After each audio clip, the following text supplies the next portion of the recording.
Hello student, my self अभिषेक बोरा। तो मैं NEET के क्वेश्चंस करवा रहा था 2020 के। तो अब मैं नेक्स्ट क्वेश्चन डिस्कस करने जा रहा हूँ। Which of the following is not correct about carbon monoxide, कि कार्बन मोनोक्साइड के लिए कौन सी ऑप्शन जो है इन नॉट करेक्ट मतलब इनकरेक्ट है, कौन सी गलत है। तो फर्स्ट जैसे कि ऑप्शन बोल रही है it is produce due to incomplete combustion, तो बिल्कुल 100 बिल्कुल सही है। क्योंकि जो कार्बन मोनोक्साइड जो है इनकम्प्लीट जब जो है इनकम्प्लीट कंबशन होता है तो डेफिनेटली कार्बन मोनोक्साइड की क्या होती है, फॉर्मेशन होती है। तो इनकम्प्लीट कंबशन से कार्बन मोनोक्साइड की फॉर्मेशन होगी। इट फॉर्म कार्बोक्सी हीमोग्लोबिन, बिल्कुल सही है कि जब हीमोग्लोबिन जो है वो कंबाइन करेगा, हीमोग्लोबिन जो वो कंबाइन करेगा, हीमोग्लोबिन कंबाइन करेगा कार्बन मोनोक्साइड से, तो डेफिनेटली किसकी फॉर्मेशन होगी, कार्बोक्सी हीमोग्लोबिन की फॉर्मेशन होगी। तो ये भी बिल्कुल सही आंसर है। और यदि हीमोग्लोबिन जो है ऑक्सीजन के साथ कंबाइन करता है तो ऑक्सी हीमोग्लोबिन की फॉर्मेशन होती है, ऑक्सी हीमोग्लोबिन बनता है, ऑक्सी हीमोग्लोबिन बनता है। कार्बन मोनोक्साइड यदि हीमोग्लोबिन के साथ बनेगा तो कार्बोक्सी हीमोग्लोबिन की फॉर्मेशन होती है, और हीमोग्लोबिन जो है जब ऑक्सीजन से जुड़ता है तो ऑक्सी हीमोग्लोबिन की फॉर्मेशन होती है। तो आप देख सकते हैं कि सेकंड भी यहाँ पे करेक्ट ऑप्शन है। It reduce oxygen carrying ability of blood, बिल्कुल ये भी ऑप्शन जो है सही है। क्यों? क्योंकि जो कार्बोक्सी हीमोग्लोबिन बनता है उसकी जो स्टेबिलिटी होती है वो 300 टाइम, कार्बोक्सी हीमोग्लोबिन जो है हीमोग्लोबिन 300 टाइम्स जो है ज़्यादा स्टेबल है, 300 टाइम्स जो ऑक्सी हीमोग्लोबिन से 300 टाइम्स जो ज़्यादा स्टेबल है। तो कार्बोक्सी हीमोग्लोबिन की जो स्टेबिलिटी होती है वो ऑक्सी हीमोग्लोबिन से क्या होती है, ज़्यादा होती है। तो यही हमारा फोर्थ ऑप्शन है कि the carboxy haemoglobin is less stable then oxy haemoglobin. Carboxy haemoglobin जो है वो लेस स्टेबल है, किससे, यहाँ पे बोला गया है लेस स्टेबल है ऑक्सी हीमोग्लोबिन से। तो ये गलत है। क्यों? कार्बोक्सी हीमोग्लोबिन जो है वो ज़्यादा स्टेबल है as compare to oxy haemoglobin, 300 times है।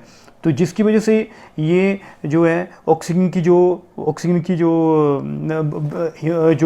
हीमोग्लोबिन होते हैं, कार्बोक्सी हीमोग्लोबिन जो है हीमोग्लोबिन की ऑक्सीजन कैरिंग कैपेसिटी को रिटार्ड कर देता है। तो ये कैरी नहीं कर पाता क्योंकि वो उसके साथ कॉम्प्लेक्स ही बना के रखता है। कार्बन मोनोक्साइड है जो हीमोग्लोबिन के साथ कॉम्प्लेक्स बनाए रखता है। तो जिसकी वजह से जो ऑक्सीजन है वो उसके साथ कॉम्प्लेक्स नहीं बना पाती। तो इसकी ऑक्सीजन की जो हीमोग्लोबिन होता है उसकी ऑक्सीजन की कैरिंग कैपेसिटी को, हीमोग्लोबिन की ऑक्सीजन कैरिंग कैपेसिटी को रिटार्ड कर देता है। तो थर्ड ऑप्शन जो है वो ठीक है। पर यहाँ पे फोर्थ ऑप्शन थोड़ी सी रॉन्ग है। क्यों? क्योंकि इसमें कार्बोक्सी हीमोग्लोबिन को लेस स्टेबल बोला गया है, और हमें पता है कि कार्बोक्सी हीमोग्लोबिन जो है वो ज़्यादा स्टेबल है as compare to oxy haemoglobin. तो फोर्थ जो होगा वो जो ऑप्शन जो है वो इनकरेक्ट है। ठीक है, तो 3 स्टेटमेंट सही है और फोर्थ जो इनकरेक्ट है, तो फोर्थ इसका आंसर होगा। स्टूडेंट नेक्स्ट क्वेश्चन हम लोग डिस्कस करने जा रहे हैं जो कि थर्मोडाइनमिक्स से लिया गया है। तो यहाँ पे हम लोग देख रहे हैं कि जैसे 2 क्लोरीन के जो एटम है वो एक मॉलिक्यूल क्लोरीन में कन्वर्ट हो रहा है। तो आप देख सकते हैं कि क्लोरीन जो है Cl2 गैस में कन्वर्ट हो रहा है। तो Cl2 जब बन रहा है तो बॉन्ड की फॉर्मेशन हो रही है। आप देख रहे हो कि यहाँ पे एटम जो है वो मॉलिक्यूल में बना है। तो जब एटम जो मॉलिक्यूल में बना तो यहाँ पे Cl2 में बॉन्ड की फॉर्मेशन हो रही है। तो जब भी बॉन्ड की फॉर्मेशन होती है तो रिएक्शन कौन सा होता है उसमें जो रिएक्शन होगा वो कौन सा होगा, एक्सोथर्मिक रिएक्शन होगा। कौन सा? एक्सोथर्मिक रिएक्शन होगा। तो जब रिएक्शन जो है एक्सोथर्मिक होगा तो डेल्टा एच जो है उसके लिए जो होता है वो डेल्टा एच जो होता है वो नेगेटिव होता है। एक्सोथर्मिक रिएक्शन के लिए डेल्टा एच की वैल्यू नेगेटिव होती है। तो डेल्टा एच यदि वो नेगेटिव है तो इसकी जो वैल्यू होगी वो लेस देन क्या होगी, 0 होगी। तो डेल्टा एच जो वो लेस देन 0 होगा। तो हम लोग यहाँ पे देख रहे हैं कि यहाँ पे 2 एटम जो है एक मॉलिक्यूल्स की फॉर्मेशन कर रहे हैं। तो आप देख रहे हो कि एक मॉलिक्यूल की फॉर्मेशन हो रही है। तो इस केस में एंट्रोपी जो है वो क्या हो रही है, डिक्रीज़ हो रही है। एंट्रोपी यदि डिक्रीज़ हो रही है तो डेल्टा एस की वैल्यू जो होगी वो लेस देन 0 होगी। मतलब एंट्रोपी में डिक्रीज़ हो रहा है तो इसलिए डेल्टा एस की वैल्यू क्या होगी, लेस देन 0 होगी। तो हम देख सकते हैं कि फर्स्ट ऑप्शन में जो है ये जो है मैच कर रहा है, फर्स्ट ऑप्शन के साथ मैच कर रहे हैं। तो फर्स्ट ऑप्शन जो है इसका करेक्ट आंसर होगा। स्टूडेंट नेक्स्ट क्वेश्चन हम लोग डिस्कस करने जा रहे हैं। तो ये क्वेश्चन जो है Dalton's law of partial pressure के ऊपर डिपेंड करता है। जैसे कि हम लोग क्वेश्चन में देख रहे हैं कि a mixture of nitrogen and argon, मतलब दो गैसेज दी हुई है, एक नाइट्रोजन और एक दूसरी आर्गन दी हुई है। नाइट्रोजन 7 ग्राम दिए हुए है और नाइट्रोजन जो है नाइट्रोजन 7 ग्राम दी हुई है और आर्गन जो है 8 ग्राम दी हुई है। If the total pressure of the mixture, total pressure आपको दे रखा है 27 बार दी हुआ है, तो आपको पार्शियल प्रेशर निकालना है किसका, नाइट्रोजन का। तो ये डायरेक्ट फार्मूला ही है इसमें, जैसे कि हम लोग देख रहे हैं मिक्सचर ऑफ नाइट्रोजन, और हमें बोला गया है कि पार्शियल प्रेशर किसका निकालना है, नाइट्रोजन का हमें पार्शियल प्रेशर निकालने के लिए बोला गया है। तो पार्शियल प्रेशर कैसे निकलेगा, पार्शियल प्रेशर निकालने के लिए हमें पार्शियल प्रेशर ऑफ नाइट्रोजन जो है, पार्शियल प्रेशर ऑफ नाइट्रोजन निकालना हमने। पार्शियल प्रेशर ऑफ नाइट्रोजन जो है ये किसके इक्वल होगा, ये पार्शियल प्रेशर जो होगा वो टोटल प्रेशर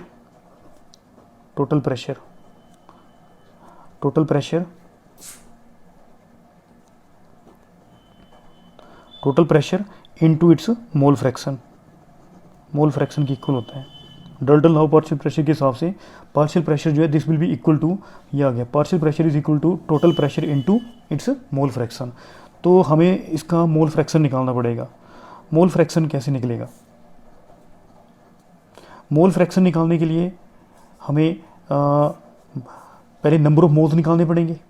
तो नंबर ऑफ मोल्स ऑफ मैं निकाल रहा हूँ नाइट्रोजन के लिए, number of moles of nitrogen, क्योंकि मोल फ्रैक्शन जो होता है नंबर ऑफ मोल्स ऑफ, जैसे कि हम लोग बात कर रहे हैं नाइट्रोजन के केस में निकालना है, तो नाइट्रोजन के केस में कैसे निकलेंगे, number of moles of nitrogen over number of moles of nitrogen plus number of moles of argon.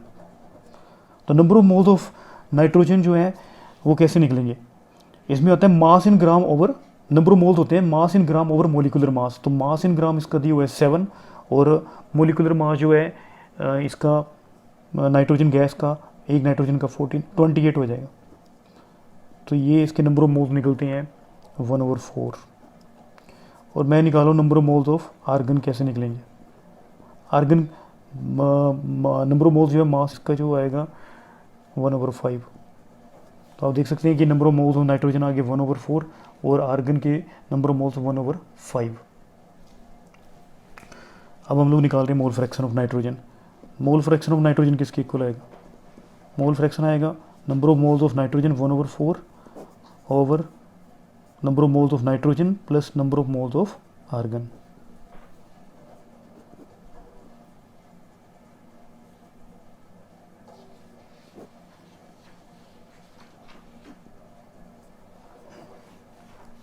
तो अब जैसे हम लोग निकाल रहे हैं mole partial pressure of N2, partial pressure of N2,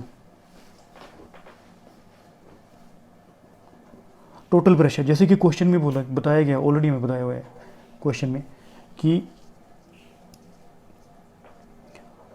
total pressure हमें दिया गया है यहाँ पे 27 बार।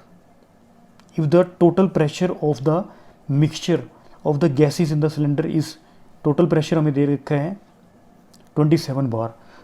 तो हमें पता है कि पार्शियल प्रेशर जो है वो किसके इक्वल होगा, पार्शियल प्रेशर जो है हमारा किसके इक्वल होगा,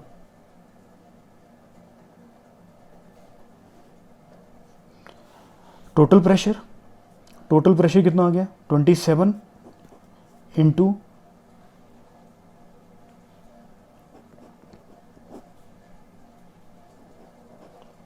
मोल फ्रैक्शन ऑफ नाइट्रोजन,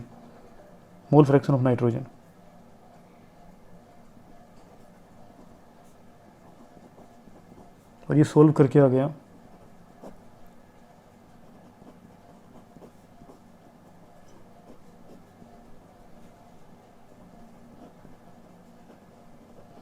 तो आप देख सकते हैं कि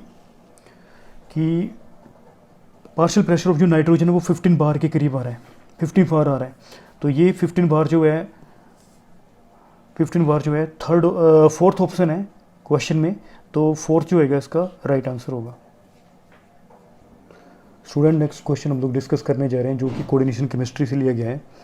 इसमें हमें लिगेंड्स के ऑर्डर दिए गए हैं कि कौन जो है स्ट्रॉन्ग फील्ड लिगेंड है। स्ट्रॉन्ग फील्ड लिगेंड वो होता है जो क्रिस्टल फील्ड सेपरेटिंग होती है, जिसमें T2G और EG होते हैं। यदि स्ट्रॉन्ग फील्ड लिगेंड होगा तो स्प्लिटिंग क्या होगी, ज़्यादा होगी, और यदि वीक फील्ड लिगेंड होगा तो स्प्लिटिंग क्या होगी, कम होगी। तो लिगेंड्स का ऑर्डर के बारे में दिया गया है जो कि हमें स्पेक्ट्रोकेमिकल सीरीज बताती है। तो जैसे कि SCN- को बोलते हैं थायोसाइनेटो। ये थायोसाइनेटो जो सेकंड ऑप्शन जो है वो करेक्ट है। इसमें जैसे दिया गया थायोसाइनेटो, ये काफ़ी वीक फील्ड लिगेंड है। और उसके बाद हम लोग बात करें फ्लोरिडो, फ्लोरिडो इससे थोड़ा सा स्ट्रॉन्ग है। और ऑक्जिलेटो फ्लोराइड से ज़्यादा स्ट्रॉन्ग है लिगेंड। और इससे भी ज़्यादा स्ट्रॉन्ग फील्ड लिगेंड जो है वो साइनेडो है, या साइनो बोलते हैं इसको, CN- को साइनो या साइनेडो बोलते हैं। तो हम देख सकते हैं कि ये ऑर्डर जो है, सेकंड जो ऑप्शन होगी वो करेक्ट ऑप्शन होगी, जो कि स्पेक्ट्रोकेमिकल सीरीज़ का ऑर्डर दिया गया है। तो सेकंड जो है करेक्ट आंसर होगा। अब हम नेक्स्ट क्वेश्चन डिस्कस करने जा रहे हैं। Which of the following oxo acids of sulphur has oxygen oxygen linkage. Oxygen oxygen linkage जो है किस में होगा? परोक्सो ये जो लिंकेज परोक्सो है, ये जो लिंकेज होगा, परोक्सो में क्या होता है कि दो ऑक्सीजन जो है वो जुड़े होते हैं सिंगल बॉन्ड से। तो हमें ये लिंकेज को फाइंड आउट करने के लिए बोला गया है। तो ये सभी के पहले स्ट्रक्चर्स आपको क्लियर होने चाहिए, तभी जाके आप इस क्वेश्चन को अटेम्प्ट कर सकते हैं। तो स्टूडेंट, जो आप स्क्रीन में देख रहे हो सब, उसमें जो है H2S2O7 का स्ट्रक्चर दिया गया है, पायरोसल्फ्यूरिक एसिड का, जिसको हम लोग ओलियम भी बोलते हैं। ओलियम H2S2O7, जब ओलियम को डिल्यूट किया जाता है तब जाके H2SO4 की फॉर्मेशन होती है, जिसको हम लोग किंग ऑफ केमिकल बोलते हैं। तो हम देख सकते हैं कि H2S2O7 की जो स्ट्रक्चर है, इसमें सल्फर, ऑक्सीजन और सल्फर के बीच में लिंकेज है, ऑक्सीजन सल्फर से अटैच है। तो इसमें आप देख सकते हैं कि ऑक्सीजन ऑक्सीजन लिंकेज नहीं है। तो H2S2 में ये परऑक्सी जो लिंकेज है ये नहीं हो पाएगा। अब नेक्स्ट जो स्ट्रक्चर जो है, जो डिस्प्ले हो रहा है, उसमें आप देख सकते हो कि ये H2SO3 है, जो कि ऑप्शन में बोला गया है H2SO3 सल्फ्यूरिक एसिड। तो आप देख सकते हैं कि H2SO3 में जो H2SO3 जो सल्फ्यूरिक एसिड बोलते हैं, उसमें भी आप देख सकते हैं कि ऑक्सीजन ऑक्सीजन लिंकेज नहीं है। स्टूडेंट्स, नेक्स्ट स्ट्रक्चर जो स्क्रीन पे डिस्प्ले हो रहा है वो H2SO4 है, और ऑप्शन में थर्ड ऑप्शन दिया गया है। इसमें भी आप देख सकते हो कि ऑक्सीजन ऑक्सीजन लिंकेज नहीं है, ऑक्सीजन ऑक्सीजन लिंकेज नहीं है। स्टूडेंट, लास्ट ऑप्शन जो बात कर रहे हैं H2S2O8 के बारे में बोला गया है। तो आप देख सकते हैं कि इसका स्ट्रक्चर जो है that is called marshals acid बोलते हैं इसको। ये डिस्प्ले हो रहा है, आप देख सकते हो कि यहाँ पे जो क्वेश्चन में बोला गया था कि ऑक्सीजन और ऑक्सीजन के बीच में लिंकेज होना चाहिए। तो आप देख सकते हैं कि साफ आपको दिखाई दे रहा है कि ऑक्सीजन और ऑक्सीजन का लिंकेज जो है H2S2O8 में है। तो आप देख सकते हो कि इस क्वेश्चन में जो राइट आंसर होगा वो 4 होगा, क्योंकि ऑक्सीजन ऑक्सीजन जो लिंकेज है वो किस में होता है, H2S2O8 में। स्टूडेंट्स, नेक्स्ट क्वेश्चन में डिस्कस करने जा रहा हूँ जिसमें आपने डेल्टा जी नोट की वैल्यू फाइंड आउट करनी है। तो इसमें क्वेश्चन में इक्विलिब्रियम कांस्टेंट की वैल्यू दे रखी है और डेल्टा जी नोट की वैल्यू फाइंड आउट करने के लिए बोला गया है। तो इसके लिए हम लोग फार्मूला लिख रहे हैं। पहले वैल्यूज़ लिख लेते हैं कि किसकी वैल्यूज़ जो दी हुई है। इक्विलिब्रियम कांस्टेंट की वैल्यू दे रखी है कि इसी की, वो दी हुई है 2 × 10⁻13। और उसके बाद जो है टेम्परेचर की वैल्यू दे रखी है। टेम्परेचर की वैल्यू हमें दी हुई है 300 केल्विन दे रखी है। तो हमें फार्मूला पता है डेल्टा जी नोट, स्टैंडर्ड गिव free energy, minus RT natural log Kc equilibrium constant, K means equilibrium constant. तो इसमें जब हम वैल्यूज पुट करते हैं तो change in free energy for the reaction is equal to minus gas constant की value हमें पता ही है 8.314 joule kelvin inverse mole inverse. और इसके साथ टेम्परेचर हमें क्वेश्चन में दिया गया है 300 केल्विन, और नेचुरल लॉग इक्विलिब्रियम कांस्टेंट की वैल्यू हमें दे रखी है क्वेश्चन में 2 × 10⁻13। तो इसको सोल्व वगैरह करने का कोई बन ही नहीं रहा है। यहाँ पे सभी क्वेश्चन में सभी में मतलब एज इट इज़ ही दे रखे हैं, तो मुझे लगता है कि यहाँ पे सोल्व करने की ज़रूरत है। तो हम देख सकते हैं कि ये जो मैच कर रहा है, जो हमारा आंसर जो मैच कर रहा है वो सेकंड ऑप्शन के साथ जो है मैच कर रहे हैं, तो सेकंड जो होगा वो इसका करेक्ट आंसर होगा। स्टूडेंट, नेक्स्ट क्वेश्चन जो मैं डिस्कस करने जा रहा हूँ वो केमिकल काइनेटिक्स से लिया गया है +2 से। उसमें आपका जैसे कि क्वेश्चन में देख सकते हैं आप लोग, इसमें रेट कांस्टेंट की वैल्यू दी हुई है। रेट कांस्टेंट मींस के की वैल्यू दे रखी है, और time required to reduce, initial concentration आपकी 2 ग्राम, और वो रिड्यूस होकर के कितनी रह जाती है 0.2, और जो फाइनल कंसंट्रेशन आपको 0.2 ग्राम दी गई है।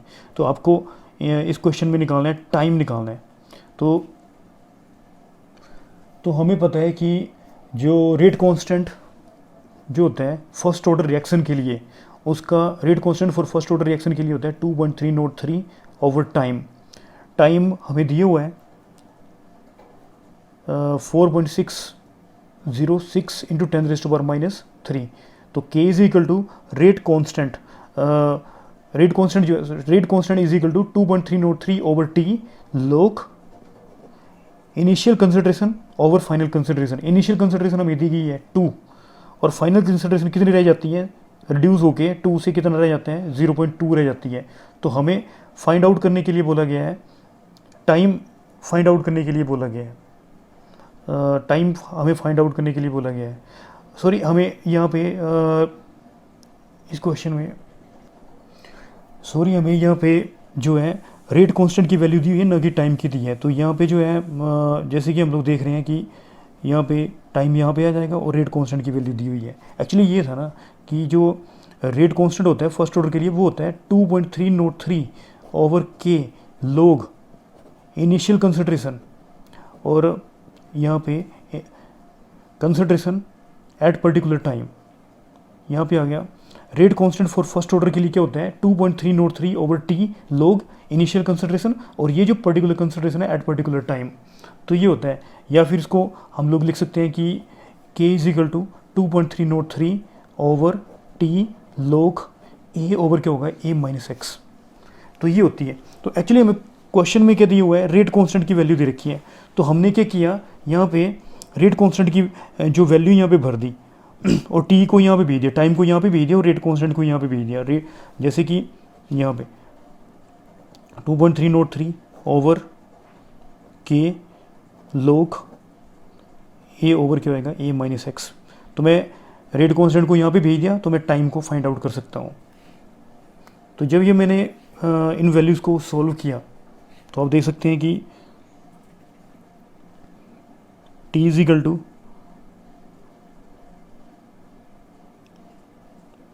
2.303 ओवर 4.606 इंटू 10⁻³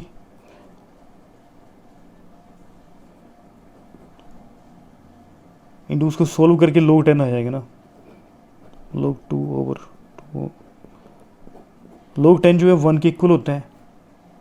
तो ये बन गया